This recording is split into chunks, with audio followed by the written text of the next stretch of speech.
Estimada comunidad CISA, buenas noches. Es un gusto saludarlos nuevamente en una transmisión más de CISA Online, donde tenemos a las voces más autorizadas en el mundo del derecho. Hoy nos engalana la presencia del maestro Pablo Cajigal del Ángel, quien nos hablará de un tema sumamente interesante, que es el tema del fentanilo, los riesgos en la salud y la seguridad pública. Estimado maestro, un gusto tenerte con nosotros esta noche. No, al contrario, muchas gracias por la invitación. Muy agradecido, mi estimado doctor Alfredo. Con mucho gusto, mi estimado maestro. Y pues antes de iniciar esta interesante charla, pues vamos a presentar a nuestro orador de esta noche. Él, la verdad es que tiene una gran trayectoria académica y profesional. Bueno, él es abogado, licenciado en Derecho, también es licenciado en criminología, tiene una maestría en seguridad ciudadana, una maestría en derecho procesal penal y tiene especialidad en análisis criminal. En relación a sus certificaciones, tiene varias. Dentro de ellas está certificado en investigación criminal por el Departamento de Policía de Los Ángeles, en California, y con una especialidad en investigación criminal por la Academia Internacional Bramshill de la Policía Metropolitana de Londres, en Reino Unido. También está certificado por Conocer. Es pionero en la implementación del sistema de justicia penal acusatorio en México. En 2007 participó activamente en la transición al nuevo modelo en el estado de Chihuahua y dentro del sector público, pues desempeñó cargos clave en la Fiscalía General de Justicia del estado de Chihuahua como coordinador regional de la Agencia de Investigación y coordinador de la Unidad Especializada en Inteligencia sobre Grupos Criminales y Transnacionales. También es instructor y es asesor experto en seguridad e inteligencia criminal con 10 años de experiencia colaborando en programas de la sección de asuntos antinarcóticos y aplicación de la ley INL por sus siglas de la Embajada de los Estados Unidos en México. También está especializado en el diseño y fortalecimiento de estrategias para optimizar los procesos de análisis e investigación dentro del sistema penal acusatorio. Y bueno, pues tiene más logros aquí mi estimado maestro, pero nos tomaría más tiempo describir cada uno de ellos. Pues, estimado maestro, pues un gusto tenerte con nosotros y el foro es tuyo. Adelante. No, muchas gracias, gracias. Siempre es un placer compartir este tipo de experiencias y de conocimientos, sobre todo en temas relevantes, ¿no? Como el que tenemos ahora, que es el fentanilo, ¿no? El opioide sintético, y que desde que empiezan a crecer este tipo de problemas con las drogas sintéticas, entonces empieza un mundo diferente, ¿no? Cambia realmente la forma en que se conoce el narcotráfico o la forma en que se comercializa ilegalmente este tipo de sustancias psicoactivas, y realmente tiene que ver con una cuestión compleja. Realmente, primeramente, es un problema de salud pública porque si bien entendemos que esto causa un problema de salud por la adicción, por la dependencia, por la farmacodependencia que estas sustancias provocan al organismo, ¿no? Al ser humano. Y entonces, ya sea que por un error, ya sea que por una cuestión de una receta médica mal otorgada, o simplemente por algún intento de poder probar, puede estar en riesgo la salud pública porque la gente queda enganchada con este tipo de narcóticos, ¿no? Entonces, al quedar enganchada, pues ya automáticamente se vuelve un esclavo y es complicado retroceder. Retroceder porque se vuelve dependiente y los problemas son muy, muy, muy fuertes, ¿no? Para poder dejar este tipo de sustancias. Entonces, vamos a hablar en este caso del fentanilo, que es lo que nos trae aquí en este momento al tema, y vamos a poder definir algunas cuestiones que a lo mejor todavía no quedan claras, ¿no? Porque todo el mundo sabe que es un problema, todo el mundo sabe que el crimen organizado en México está produciendo fentanilo, todo el mundo sabe que está involucrado Asia, que está involucrado China, que está involucrado la India en precursores. Todo el mundo sabe que en Estados Unidos se está muriendo mucha gente por este tipo de sustancias, por el uso, ¿no? Y el abuso de este tipo de sustancias. Y entonces vamos a definir por qué, o sea, qué está pasando realmente, ¿no? Cuál es la situación? Y para eso, pues tenemos 40 minutos aproximadamente, que es lo que nos dieron. Así que vamos a hacerlo muy, muy puntualmente. Vamos a ir avanzando. Por ejemplo, miren, para empezar con el tema, podemos definir que, hablando de este narcótico, de este narcótico sintético o de este opioide sintético, podemos saber y entender hoy en día que no es, para empezar, no es nuevo, ¿no? No es algo que haya nacido recientemente. Recientemente se ha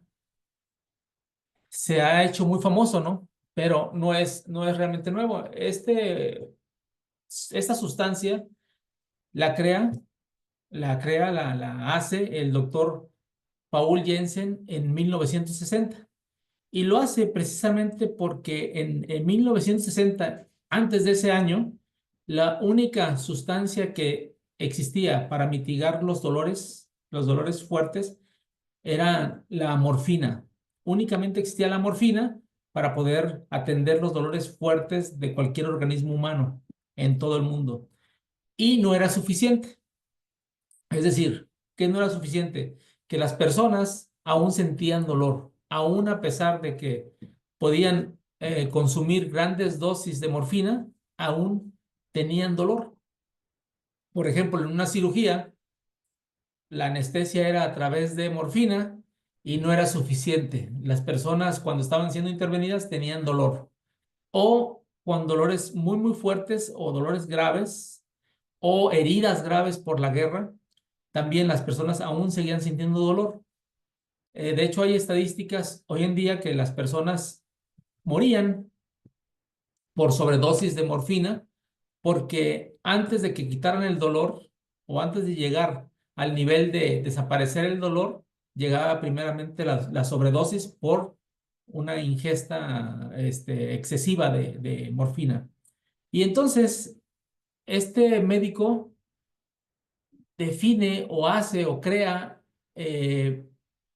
este opioide, pero sintético. Es decir, para que nos demos una idea, la morfina es extraída de la planta que se conoce como amapola.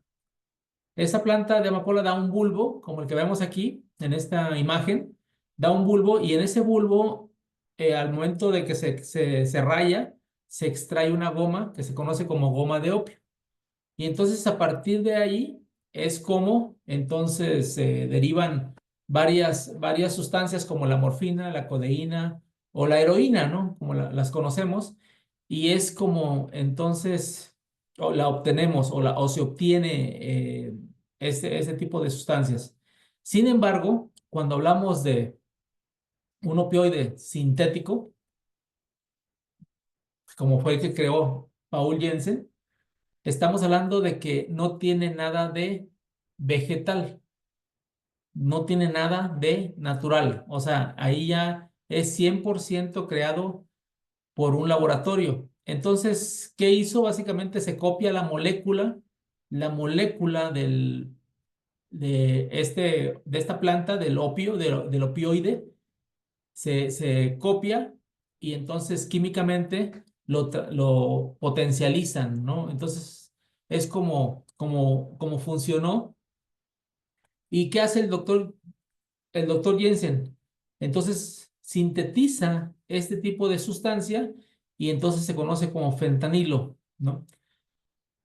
Hasta hoy en día, hasta el día de hoy, se puede decir que el fentanilo es una sustancia bien potente para el dolor y para anestesia, para las anestesias generales que utilizan en los hospitales. Así que es súper analgésico y súper anestésico. Tiene esas dos características y es el mejor en el mundo, ¿sí? Hoy, hasta hoy en día. Y entonces, este es un gran invento, porque ustedes recordarán, o y si no saben, ahorita se los traigo aquí a la colación, de que la metanfetamina, por ejemplo, también fue creada en 1960 durante la Segunda Guerra Mundial y se utilizó y se creó específicamente para crear supersoldados. Es decir, Alemania, los nazis o la Alemania nazis, lo que hacen es que la crean, la fabrican y entonces empiezan a darles dosis a sus soldados para que los soldados no tuvieran sueño, no durmieran, no comieran, etcétera, ¿no? Entonces, eso fue lo que en gran parte les hizo crear un ejército de supersoldados y por lo tanto tenían mucha fuerza, ¿no? Y dicen que parte de eso fue lo que les hacía ganar, ¿no? Y entonces podemos decir que la morfina fue creada con fines bélicos. Sin embargo, el fentanilo no. El fentanilo sí se crea con fines específicamente terapéuticos. Entonces, hoy en día existen diferentes clasificaciones de opioides. Hay una serie de opioides que están mezclados. Es decir, tenemos los opioides de origen naturales, que vienen de la amapola, pero también tenemos los semisintéticos, que esos son los que están mezclados ya entre sustancias químicas y naturales. Tenemos totalmente los que son sintéticos, como el fentanilo, pero el fentanilo no es el único, ¿no? Sino hay otros más. Y tenemos también los antagónicos de los opioides. Los antagónicos que se conocen como la naloxona y la naltrexona, que son sustancias que van a bloquear precisamente el efecto del opioide. Para poder crear este opioide, para poder crearlo se requieren de dos cosas específicamente. Se requieren de productos químicos esenciales y productos químicos precursores. Entonces son precursores y esenciales, es lo que se va a sintetizar para poder crear el fentanilo, en este caso en específico. Eh, y estas son las sustancias que en algunos casos pueden estar en un mercado regular, en un mercado legal y también en un mercado ilegal. Ilegal. Entonces, aquí es donde entramos en materia, ¿no? Es decir, ¿qué está pasando con el fentanilo? Miren, por ejemplo, cuando hablamos de precursores químicos, aquí les pongo un ejemplo muy sencillo, ¿no? Cuando hablamos de esenciales, químicos esenciales son cualquier sustancia que puede encontrarse en cualquier lugar en el mercado regular, en el mercado legal, en el mercado coloquial, se puede decir hasta cierto punto, es decir, en el mercado, en el súper, en Soriana, en cualquier tienda, en Walmart, ustedes pueden encontrar agua carbonatada, por ejemplo, ¿no? Azúcar, glucosa, sabores naturales, sabores artificiales, colorantes, bicarbonato de sodio, carbonato de magnesio, ácido cítrico, es decir, los encontramos para poder inclusive elaborar alimentos comunes. Sin embargo, los precursores químicos son ya químicos especializados, hechos exprofesos para cierto fin. Y entonces esos ya no los encontramos en cualquier lugar, sino que tenemos que ir a un lugar en específico, un lugar especializado en hacer ese tipo de sustancias, ¿no? Y ya entonces ahí entra en un mercado más específico y algunos de estos requieren están regulados, requieren permisos para poder obtenerlos. Y entonces, en este caso, si yo quiero hacer un monster, si yo fuera un químico en un laboratorio y voy a hacer un monster, requeriría de este tipo de sustancias esenciales y de precursores químicos para poder sintetizar y al final molecularmente me dé un monster, ¿no? Terminar el producto final siendo un monster. Ok. Al igual que el fentanilo, como les decía, esto está en una línea bien delgadita porque está tanto los precursores químicos como las materias primas que se utilizan están en el mercado legal y también puede ser muy fácil una desviación para ir al mercado ilegal. Como son lo que acabamos de ver, los precursores químicos, como son los utensilios, las herramientas, eh, los equipos, la maquinaria de un laboratorio químico. O sea, todo eso requiere existen regulaciones que lo manejan ciertas leyes federales y la Ley General de Salud, ¿no? Entonces, todo eso es parte de todo este esquema que se tiene que regular y que la mayoría de estos tipos de materiales, equipos, requieren permisos, requieren licencias para poder comprarse, para poder comercializarse, para poder almacenarse, etcétera.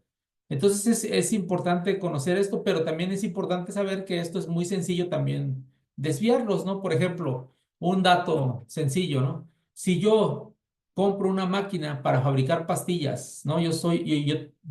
La compro bajo una licencia porque soy una persona autorizada por la COFEPRIS que tiene autorización para comprar esa máquina. Ok, la compro. Pero lo que no está regulado o muy claro es que una vez que yo quiera deshacerme de esa máquina, ¿qué voy a hacer?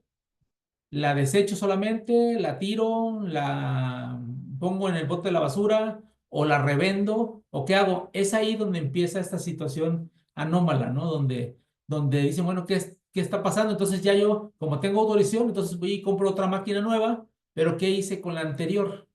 ¿No? ¿Dónde está? No tiene un destino legal, pues, ¿no? Entonces, esos son los vacíos que hay todavía en México en cuanto a las leyes.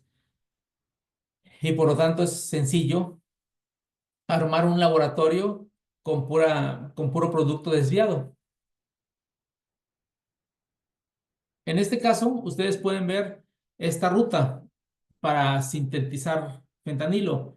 Si ustedes observan, aquí tenemos en los recuadros rojos, tenemos los precursores esenciales, perdón, los precursores y los esenciales están arriba, en blanco. Entonces, si yo quiero fabricar fentanilo, el primer esencial que voy a necesitar es la anilina, ¿no? Pero el precursor que voy a requerir es este que dice abajo, que es benzanil 4-piperidone, ¿sí?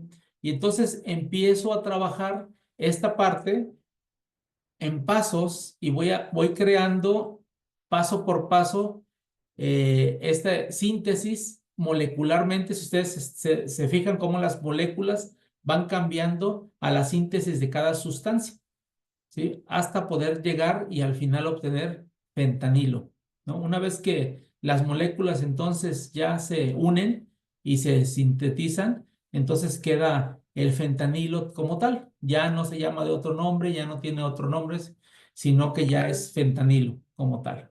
Así es que así es como funciona. Obviamente los químicos conocen la forma, saben cómo hacerle, pero a todo aquel que investiga narcóticos o debe saber de narcóticos sintéticos, debe conocer al menos las bases de todo esto, ¿no? Es importante que se defina. Entonces, Jensen lo que hace es que potencializa este fentanilo, esta, opioide sintético, lo potencializa. La morfina queda abajo. Fíjense qué tanto lo potencializa. 100 veces más potente que la morfina, lo hace 100 veces más potente y 50 veces más potente que la heroína. Es decir, entonces el cuerpo humano con poquita cantidad podría resistir los dolores o podría dormir tranquilamente sin sentir dolor mientras lo intervienen quirúrgicamente, ¿no? Y eso es lo que hace con poquita dosis, o sea, para no causar una sobredosis a la persona. Y entonces, ese es lo novedoso del fentanilo, ¿no? Que lo puede hacer desde 1960, existe y eso es lo que lo hizo bien, bien famoso. Ahora, lo crítico del fentanilo es que la dosis letal, la dosis mortal para causar una sobredosis a una persona son únicamente 2 miligramos. 2 miligramos para un adulto que pesa 100 kilos. Entonces imagínense, un adulto de 100 kilos, 2 miligramos son suficientes y les va a causar una sobredosis. ¿Qué pasa con una sobredosis de fentanilo? Lo que sucede es que el fentanilo va a ocupar o va a estar en los receptores del cerebro y es donde va a bloquear el sistema respiratorio. ¿Qué es lo que pasa? Neuronalmente bloquea el sistema respiratorio y entonces la persona deja de respirar porque su sistema respiratorio deja de funcionar. Y durante ese lapso de tiempo, si no recibe una atención inmediata, la persona va a morir por un paro cardíaco, ¿no? ¿Por qué? Pues obviamente, ¿no? Una persona que no puede respirar, ¿cuánto puede durar viva, ¿no? 3 minutos, mucho, 4, y si no recibe esta atención inmediata, entonces lógicamente la persona fallece por sobredosis de fentanilo. Eso es lo que pasa, por eso es tan, tan, tan, tan, tan, tan grave este tema del fentanilo, porque con poquita cantidad, puede la persona perder la vida. Fíjense, una sobredosis letal con 2 miligramos. ¿Y cuánto es 2 miligramos? Es casi nada, ¿no? Son 2 granitos de nada. 2 miligramos, un gramo, un gramo tiene 1000 miligramos. Un gramo. Las bolsitas de azúcar, de stevia, de Splenda, que nos tomamos con el café, esas son de 1 gramo y es bien poquita azúcar o cantidad, ¿no? Imagínense entonces si hablamos de 2 miligramos, es casi imperceptible, es casi nada. Entonces eso es lo grave de esta situación o lo letal del fentanilo. No es que por sí solo sea malo, ¿no? Sino que es mortal con poca cantidad y lo que provoca es un paro cardiorrespiratorio, es decir, detiene el sistema respiratorio automáticamente a nivel cerebral. Y eso es lo que provoca el problema y después viene la muerte. Así que, qué otros efectos produce el fentanilo? Pues obviamente produce analgesia, ¿no? Pero también produce euforia, sedación. La gente anda así como si estuviera durmiendo, pero despierto, como zombie. Miosis, depresión, supresión, perdón, de la tos, constipación y en el uso crónico causa tolerancia, causa dependencia. Recuerden, ¿qué es tolerancia? Si con poquito, con una dosis, yo tenía, tenía con eso o sentía los efectos con una dosis, la tolerancia va a ser que ya después requiera 2 dosis, 3 dosis, 4 dosis para sentir los mismos efectos. Dependencia. A nivel psicológico y a nivel fisiológico, el cuerpo lo va a requerir. El cuerpo va a necesitar este tipo de sustancia. No es que la persona diga, es que hoy no quiero. hoy no, y lo deje tranquilamente, no. Es que el cuerpo se lo va a exigir porque si no viene el síndrome de abstinencia. Y el síndrome de abstinencia es aquel que trae dolores, diarrea, escalofríos y una serie de cuestiones físicas y psicológicas de sufrimiento en el cuerpo que las personas no dicen que no se pueden tolerar, ¿no? Las personas que han padecido esto. Entonces, por eso es que prefieren otra vez tomar otra dosis que sentir este tipo de malestares tan fuertes. Ok, esta es la miosis, como está en la imagen, si ustedes se pueden ver cómo la pupila disminuye a un nivel muy pequeño. Eso se llama miosis, así es como se ve una persona que está bajo los efectos del fentanilo. Y aquí podemos ver, si ustedes se fijan, las presentaciones legales del fentanilo. Una presentación legal del fentanilo puede ser así en ampolleta y la cantidad que va a tener es 0.5 miligramos. 0.5 diluido en una solución de 10 mililitros. O sea, 0.5 miligramos es una cantidad muy baja. Recuerden que les comenté que 2 miligramos son suficientes para causar una sobredosis en una persona de 100 kilos, ¿no? Entonces, al decir 0.5 miligramos, estamos hablando de casi nada, ¿no? Bien baja la cantidad. Está presentaciones en ampolletas, son las presentaciones legales. Si se fijan ustedes también en el laboratorio es legal. ¿De qué estamos hablando entonces? Que el fentanilo es un fármaco, es legal y lo producen, lo trasladan, lo almacenan, lo comercializan farmacéuticas autorizadas para ello, ¿no? A nivel internacional. ¿Por qué? Porque ya lo vimos, ¿no? Es un súper anestésico. Principalmente es anestésico y también se utiliza para los dolores muy fuertes. Es analgésico, un súper analgésico. Vean este tipo de presentaciones, igual 50 microgramos. Micro, 50 microgramos en parches. Las personas con cáncer terminal, cáncer de dolores muy fuertes. Entonces los doctores se lo recetan precisamente para que no sufran esos dolores. Eh, en pastillas también hay, en comprimidos bucales también 200 microgramos. Vean las dosis tan bajas.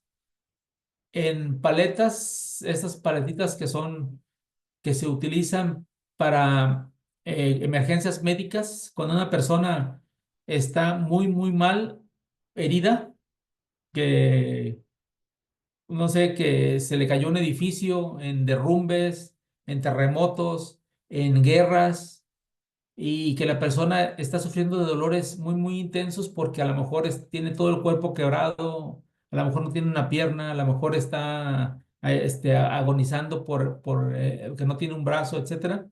Los médicos llegan y le ponen esta paleta en un dedo a la persona y se lo ponen en la boca. Y entonces la persona absorbe el fentanilo y y le va quitando el dolor. Y ya entonces el médico puede intervenir en campo, ¿no? En el lugar, inmediatamente. Así es como funcionan. Son muy efectivas. Y entonces llegamos aquí. Si todo esto está muy bien hasta ahorita, ¿cuándo se le ocurrieron? ¿Cuándo fue que empezó la crisis? ¿Cuándo empezó este tipo de problemas con el fentanilo? Si hasta ese momento estaba regulado, se vendía, se utilizaba correctamente y todo estaba bien, ¿no? Resulta que la historia es simple, ¿no? Hay una farmacéutica en Estados Unidos que se llama Purdue Pharma. Purdue Pharma es una farmacéutica importante en Estados Unidos y entonces ellos hace más de 10 años crean un, unas tabletas de morfina con el nombre de oxicodona, ¿sí? De morfina, ¿eh? Entonces, ellos empiezan a decir que esas pastillas eran las pastillas contra el dolor, las más fuertes y poderosas que habían. Y empiezan a captar a muchos médicos diciéndoles que vendieran muchas de esas pastillas y que le quitaran el dolor a la gente. Y empiezan a influir en los médicos dándoles viajes, dándoles premios y dándoles una serie de cosas para que pudieran recetar indiscriminadamente este tipo de eh, producto o este tipo de medicamento. ¿Sí? Entonces, como es hecho, es elaborado con morfina, lo que empezaron a hacer los médicos es que una vez que lo empezaron a recetar y que ellos ganaban por ello, obviamente el problema fue que empezaron a ser adictos a la población. ¿Qué pasó? Pues lo que comentábamos atrás, ¿verdad? ¿Qué es lo que pasa con la morfina o qué es lo que pasa con el opioide? Crea dependencia. Entonces las personas empezaron a ser dependientes de la morfina. No tiene nada que ver con el fentanilo, estamos hablando de morfina de origen natural, ¿no? Y esto lo pueden ver ustedes en una serie que se llama El negocio del dolor de Netflix. Hay documentales al respecto de cómo fue avanzando este tipo de sustancia, cómo se fue vendiendo y cómo en Estados Unidos se fue vendiendo a pesar de que estaban viendo este tipo de reacciones. Y aquí, en este video, si lo pueden escuchar, habla precisamente de esta situación y de cómo es que se causó esta crisis o esta pandemia en Estados Unidos por este tipo de sustancia. La muerte del cantante Prince puso en evidencia el abuso de analgésicos a base de opio en los Estados Unidos. En los últimos días, aproximadamente 2 centenares de personas han sido atendidas por sobredosis en varios estados. Lo peor es que las autoridades no saben cómo contener la situación. Claudia Uceda nos tiene los detalles desde Washington. Esta semana hay una nueva crisis en el país, un enorme aumento de sobredosis con la droga que mató al cantante Prince. 200 personas han sido víctimas de sobredosis de opiáceos y heroína en estados como Ohio, Nueva Jersey, Indiana, Kentucky y Virginia Occidental. La adicción a los medicamentos opiáceos ha llevado a que los adictos migren al uso de la heroína callejera, que está mezclada con fentanil, y de eso se está muriendo la gente ahora. Esta semana autoridades han visto lo peor y varios estados no saben cómo combatirlo, lo que ha obligado al cirujano general Vivek Murthy a pedir ayuda en una carta a todos los doctores del país. Ayúdenme a resolver una crisis urgente, dice, e insta a hacer pruebas a los pacientes por adicción. La idea del cirujano general de dirigirse personalmente a los médicos de Estados Unidos me parece magnífica, porque somos los médicos los que hemos empezado este problema al recetar indiscriminadamente este medicamento. Medicamentos analgésicos que han llevado a la muerte a muchos. Mientras las autoridades investigan el origen, continúan las llamadas como estas al 911. My son's on drugs. I think he's overdosing. I think he's overdosed. No, he's awake, but barely. De acuerdo con estadísticas del gobierno, este mal causa 1,000 visitas diarias a las salas de emergencia y mata a 78 personas todos los días. Y quienes se libran de la muerte luchan a diario por no caer. I would love to get high. Como Abril, quien a sus cortos 22 años de edad admite que lleva 6 tratando de dejar las drogas. En Washington, Claudia Uceda, Univisión. Entonces, ¿qué trae la crisis? El tema es de que al pasar el tiempo, las personas empezaron con una pastilla, una receta, porque tenían dolores fuertes, y luego fueron al médico y el médico les dio otra receta, porque al médico le estaban pagando, no le estaban dando premios por ello. Entonces el médico quería, ¿cuánto te duele? Me duele del 1 al 10, ¿cuánto? Pues me duele 7. Ok, tú di que te duele 10, órale. Y les daban la receta para oxicodona. Pero al paso de tiempo, lo que estuvieron haciendo fue gente adicta a la morfina. Y entonces también viene la tolerancia.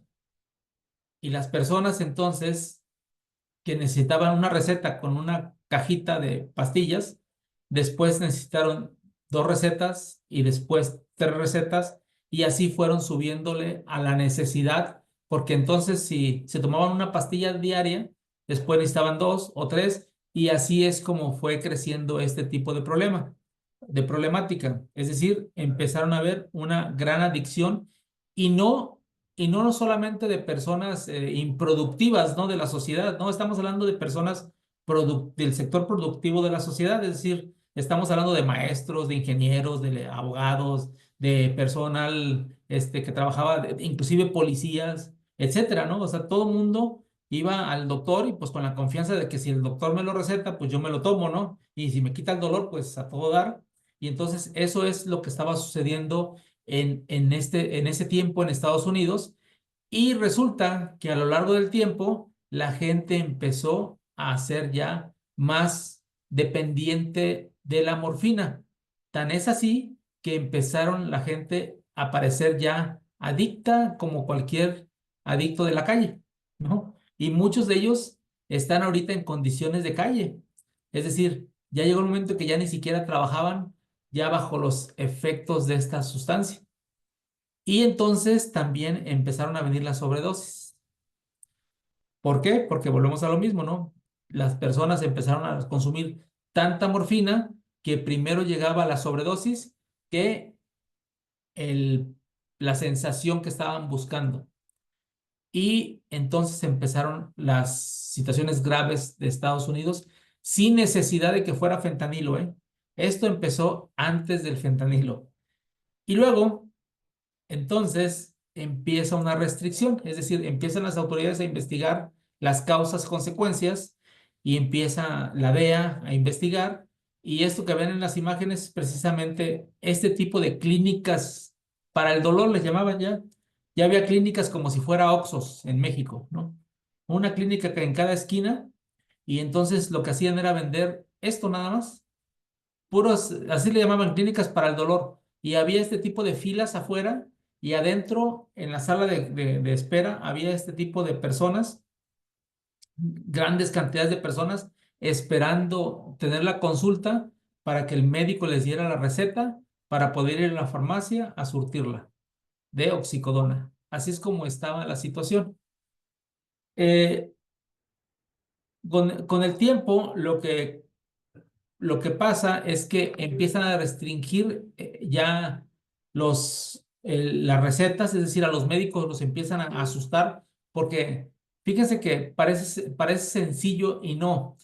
Resulta que a pesar de todo lo que se ve en este momento, lo que se veía en ese momento y de lo que las autoridades estaban investigando, aún así la FDA, el equivalente a la COFEPRIS en México, no les quitaba el permiso para poder seguir comercializando o produciendo la oxicodona. Y entonces esto seguía, eso seguía. ¿Qué hizo las autoridades federales? Empezaron a ver que las personas estaban muriendo por sobredosis de morfina, y entonces lo que hacían es que imputaban a los médicos por homicidio, ¿no? ¿Y qué les decían? ¿Cuál es la prueba? Ah, pues es la última receta, es la que tú le diste, que es morfina, y murió de esto, es la causa de la muerte.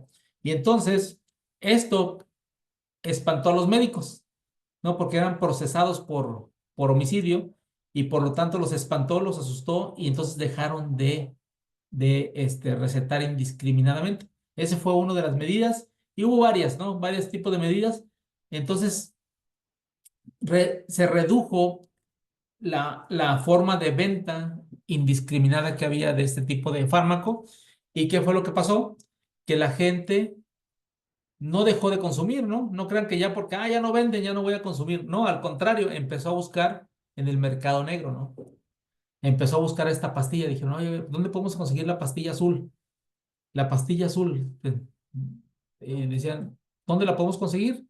Y entonces empezó un mercado negro de desviación, de este medicamento que era oxicodona original, ¿eh? O sea, oxicodona original de morfina, y empezó a haber un mercado negro al respecto. Pero el mercado negro no era suficiente, y entonces esto dejó un vacío. Los cárteles de las drogas, los grupos de poder, empezaron a ver que esa era una necesidad, un mercado, y entonces dijeron, ah, caray, pues aquí hay un mercado que podemos satisfacer. ¿Cómo lo podemos satisfacer? ¿Cómo podemos conseguir este tipo de pastillas? Y entonces, ya saben que en el crimen organizado siempre está la creatividad, ¿no? ¿Y cómo lo vamos a hacer? Ok, ¿qué es lo que está buscando la gente? Las personas están buscando la oxicodona. ¿Cuál es el producto? Es una pastilla azul que tiene un 30 grabado y una M, que significa morfina al 30%, al 30 miligramos, perdón, ¿no? Eso significa. Entonces, eso es lo que busca la persona. Ok, entonces vamos, el crimen organizado, los cárteles dijeron, pues vamos a satisfacerlo con algo similar, ¿no? Lo mismo, pero más barato, ¿no? Y entonces hicieron una pastilla. Aquí ustedes pueden ver en la gráfica, ahí está la diferencia de una y otra. Son igualitas, ¿no? Son igualitas, es decir, vamos a hacerles una pastilla con una M, un 30, que sean iguales, casi idénticas, pero en vez de ponerle morfina, le vamos a poner como ingrediente principal opioide sintético, es decir, fentanilo. ¿Por qué? Porque nos sale más barato producir fentanilo. Porque si queremos producir para satisfacer ese mercado, queremos producir morfina, necesitamos muchas hectáreas, es decir, miles y miles de hectáreas de amapola. Y es costoso y es riesgoso, porque si las detectan, no las tumban. Si no se dan adecuadamente, no vamos a tener la cantidad necesaria. Pero también, si por alguna razón no se da como la cosecha como debería, por ejemplo, pues no vamos a tener la cantidad suficiente para satisfacer el mercado.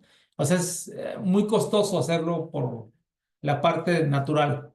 Y entonces dijeron, ah, pues vamos a hacerlo por la parte sintética, ¿no? ¿Cuánto nos cuesta entonces traer morfina o crear, mejor dicho, fentanilo, ¿no? ¿Cuánto nos cuesta el precursor? ¿Cómo lo podemos hacer? Y ya se dieron cuenta que era súper barato hacer fentanilo, ¿eh? De hecho, es súper económico, y más antes. Estoy hablando, hace 10 años, en el 2015, más o menos, y anterior, no era tan regulado como es ahorita, ¿eh? Y por lo tanto, el crimen organizado, no, hombre, pues ahí traía toneladas y toneladas de precursores de China, de Asia, hacia México. Y luego ya aquí empezaron a hacer la síntesis y hacían las tabletas falsificadas que iban a Estados Unidos. Para que se dé una idea del negocio, básicamente estamos hablando de que con con un kilo de fentanilo, un kilo de fentanilo, para que ustedes se den una idea, un kilo es, con un kilo pueden obtener, si cada pastilla o cada dosis, vamos a ponerla como pastilla, le ponen un miligramo, entonces por un kilo de fentanilo pueden obtener 1 millón de dosis, 1 millón de dosis o 1 millón de pastillas. Si cada pastilla la venden a $1, entonces tienen 1 millón de dólares. ¿Cuánto requieren de inversión para poder crear esto? No requieren ni el 10%. Es decir, de 1 millón de dólares, no requerirían ni el 10% para poder hacerlo. Ni el 10%. Entonces, le van a ganar el 90%. Entonces, imagínense cuánto es la cantidad, ¿no? Es bastante el volumen del negocio, de lo que pueden vender contra lo que van a invertir. Es muy pequeño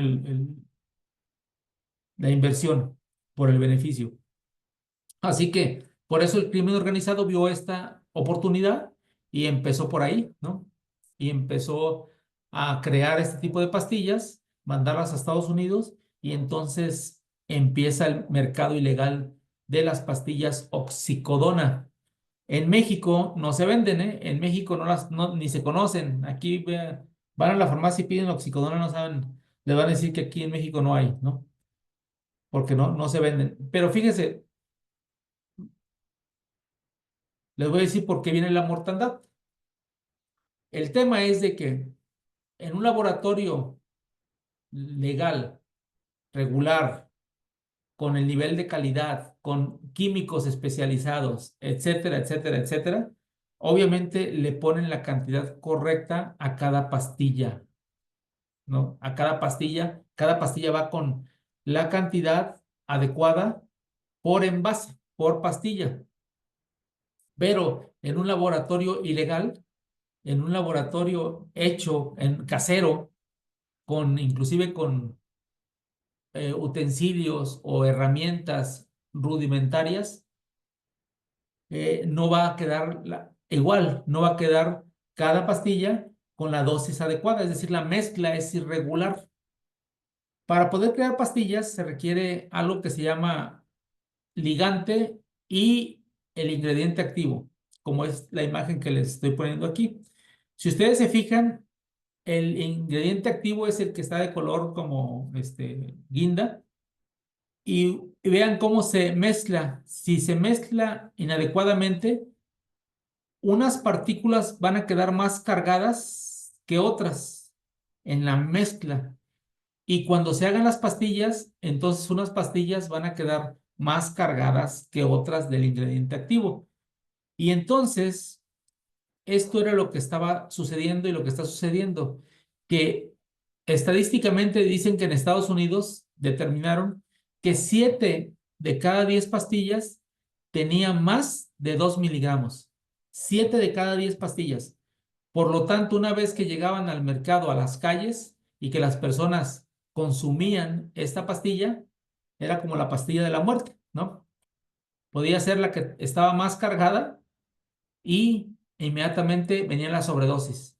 Y esto fue lo que provocó que en Estados Unidos existiera una sobredosis por todo el país, ¿no? Y también ahí se dieron cuenta los estadounidenses el grado de adicción que tenían, ¿no? El grado de personas que estaban consumiendo este tipo de sustancias. Ahí está. Todo lo que ustedes ven en azul son las personas donde consumieron y existieron las sobredosis o existen las sobredosis en Estados Unidos. Es un problema grave, por eso le llamaron pandemia, ¿no? Es un problema de salud pública muy, muy grave en esta situación. Y entonces, esta es una forma en que las pastillas las estaban consumiendo. Muchos se la estaban solamente tomando como una pastilla habitual, pero otras las consumían así, como si fuera ya heroína. Las pegaban en un aluminio, prendían fuego por abajo con un encendedor y el humo se lo absorbían. En esta forma es muy fácil que llegue al cerebro. Y rápido al inhalar es la forma más inmediata en que llega la sustancia al cerebro y hace efecto. Sí, más que tomada, más que inyectada. Entonces, es una forma favorita que utilizan para poder consumir este tipo de sustancias. Bien, aquí hay una serie de imágenes que les puedo compartir que están viendo, donde hay un montón de decomisos de este tipo de sustancias en México y generalmente es porque van para Estados Unidos en las fronteras, porque ahí están y también es muy fácil producirlo, porque ¿cuánto me llevaría para poder hacer 1 millón de pastillas? Dependiendo de la maquinaria, el equipo que tengan. Pero si tienen el equipo adecuado, pueden ser hasta en 24 horas, pueden tener 1 millón de pastillas, ¿no? O más, dependiendo del equipo. Vean, entonces, los laboratorios que han sido asegurados, que han sido destruidos en México.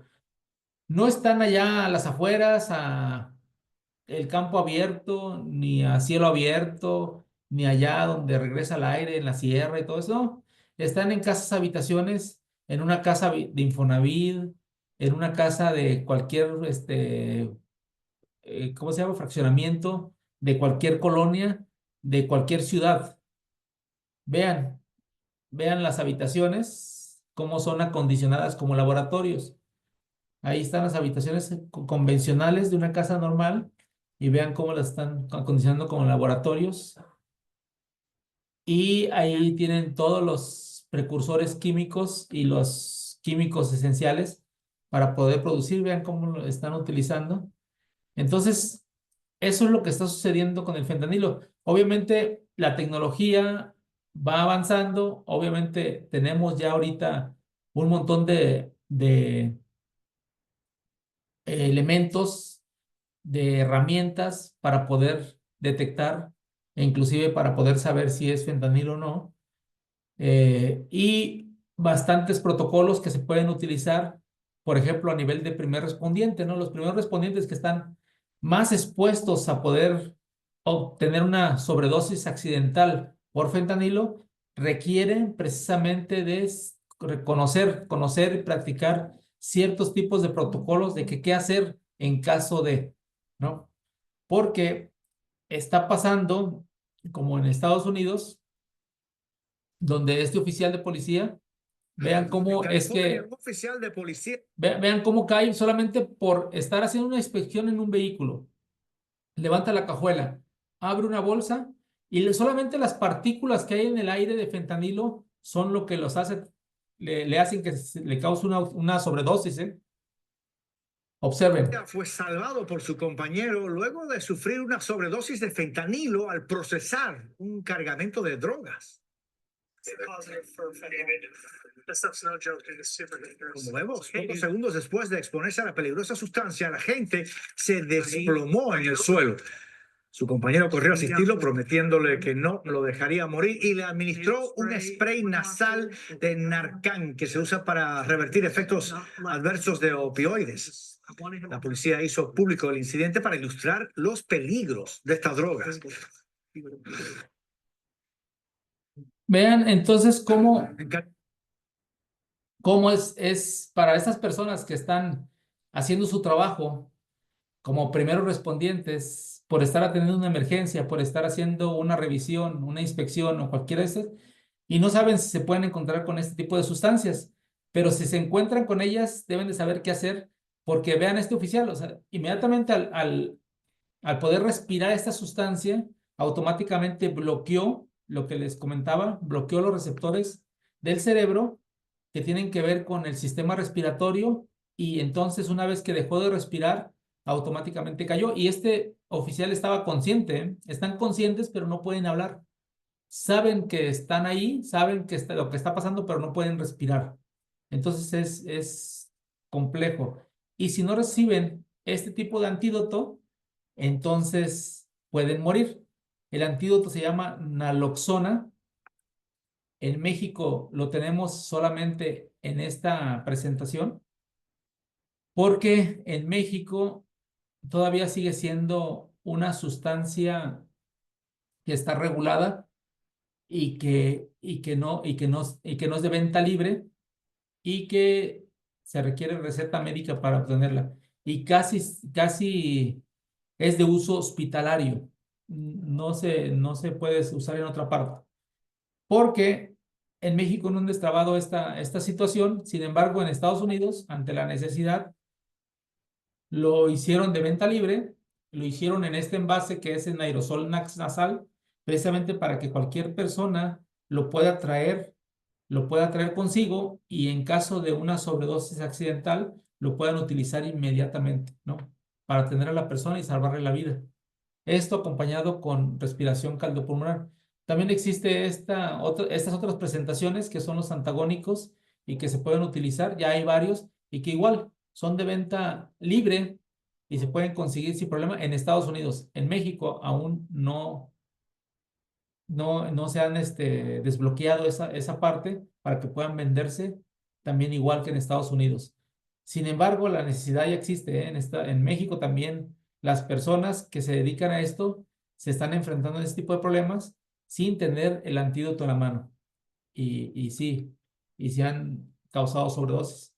Entonces, esta información también tiene que ser lógicamente transmitida a los jóvenes, porque los jóvenes están en riesgo.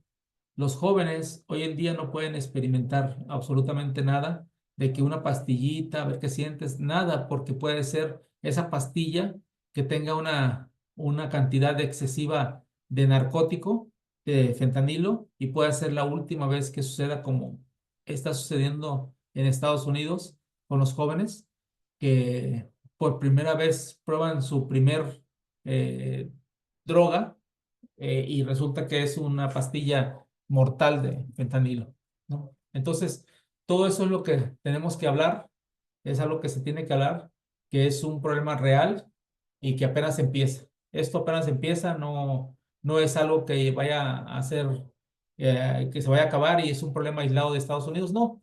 Porque una vez que los narcotraficantes satisfagan el mercado de allá y vean que no se puede vender más allá, van a empezar con México como lo están haciendo, ¿no? Y van a ver que hay un mercado sencillo, porque lógicamente este tipo de sustancias se venden también en México y pueden cambiar solamente su forma y si en México, por ejemplo, utilizan de otras sustancias, las están combinando con fentanilo, como, como son las pastillas que les enseñaba en esta parte,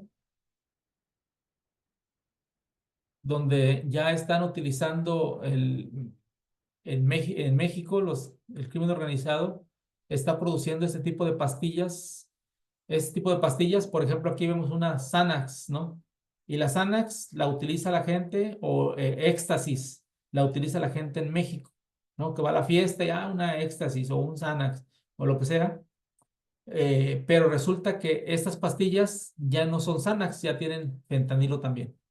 Entonces, el mercado, el crimen organizado no tiene, no tiene ética, ¿eh? No tiene ética. Y para saciar su apetito de vender, de ganancia, va a hacer las cosas como ellos crean convenientes y va a engañar a los consumidores para poder, dándoles un producto por otro, como lo hicieron en Estados Unidos.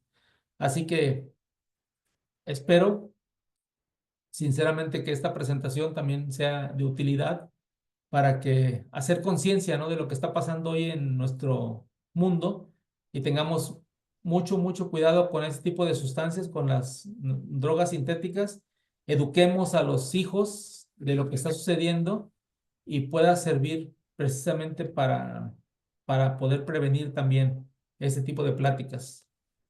Así que no sé si aquí tengan alguna duda, creo que me pasé poquito, pero, pero espero que haya sido de su agrado esta plática y sobre todo si tienen alguna pregunta, alguna duda, estoy a sus órdenes con todo gusto y eso es lo que tenía preparado para ustedes hoy. Muchas gracias, maestro. Pues un tema bastante interesante y sobre todo que deben conocer los jóvenes, ¿no? Y todos los que participamos en el tema del sistema de justicia.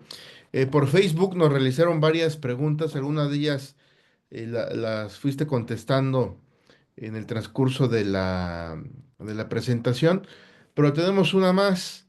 Eh, ¿Cómo enfrentar en México este gran problema? ¿Qué recomendarías? Pues para empezar, no negarlo, ¿no? Una de las cuestiones que tenemos aquí es que todo negamos. No, aquí no hay, aquí no existe, aquí no tenemos. Si estamos aquí con nuestros vecinos del norte y de aquí se está produciendo, obvio va a haber, obvio hay, ¿no? Entonces, para empezar, necesitamos no negar que existe y empezar a ver las experiencias de otros países para poder aprender en cabeza ajena lo que puede pasar en algún momento aquí. Entonces, de entrada es documentarse, ¿no? Aprender del tema. ¿Qué está pasando y cómo podemos prevenirlo? ¿No? De qué forma? Ese sería, yo creo, lo principal, documentarse, aprender sobre el tema, no ser ignorantes del tema ni de lo que está pasando alrededor, ¿no? Eso es algo bien importante. ¿Qué recomendarías a que también tenemos muchos abogados y estudiantes de derecho, jóvenes? ¿Qué les recomendarías en virtud de este gran problema que tenemos actualmente? Bueno, de entrada, que conozcan la Ley General de Salud, ¿no? Porque cuando hablamos de narcóticos, cuando hablamos de los narcóticos, cómo se investigan, cómo se persiguen, cuáles son las penalidades que existen, etcétera, podemos encontrar en el Código Penal Federal, pero también en la Ley General de Salud tenemos que aprender todo eso. Esa es la base de esto. Y luego ya, pues las leyes federales en materia de, ¿no? De precursores, de químicos. Entonces es importante que ellos empiecen a estudiar en materia, si es que lo que les gusta, ¿no? Si quieren saber más sobre narcóticos, ahí está. La Ley General de Salud es la clave, por ahí deben de empezar, ¿no? Muchas gracias, maestro. Por aquí, por el Zoom, lo felicitan por su excelente exposición y gran aportación sobre el tema.